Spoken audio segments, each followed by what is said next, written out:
السلام عليكم ورحمة الله وبركاته. يلا نعمل المحشي اللي احنا قلنا عليه الحلقة اللي فاتت، واحنا بنعمل الخلطة. معايا كده فلفل وكوسة وبتنجان. هنقور بقى كده الكوسة زي ما انتم شايفين، والبرتنجان برضو نفس الموضوع. والفلفل شلت القمع بتاعه من فوق دوت، وحضرته كله في المية.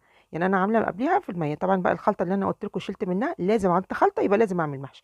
نزلت عليها بقى كده بالرز، ونزلت عليها بشويه من النعناع، وظبطت الملح بتاعي. وهنبتدي كده ونقول له بسم الله، وهنبدا نحشي المحشي بتاعنا بايدينا كده يا جماعه. زي ما انتم شايفين بجد الخلطة بتسهل علينا وقت ومجهود في المطبخ. بجد خلطة جبارة، بجد تحفة. جربوها والله ما هتندموا. زي ما انتم شايفين كده هنبدأ بقى نحشي المحشي بتاعنا كله كده، زي ما انتم شايفين. ونبدأ بقى نكمل بقية الوصفة بتاعتنا. نحضر بقى معانا كده صينية على النار، نحط فيها قطعتين من الزبدة وشوية من الزيت. وأول ما يسخنوا هنزل عليهم بالبانيه بتاعنا.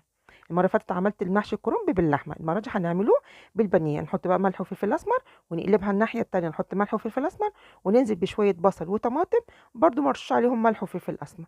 وبعد كده نبدأ نرصص فيه المحشي بتاعنا. ما عندك بقى شوربة اسقي بيها المحشي، ما عندكيش زي حالاتي شوية مية سخنة كده، ومعلقة صلصة وملح وفلفل أسمر ومعلقتين زيت. وبعد كده نرش رشة كده من النعناع.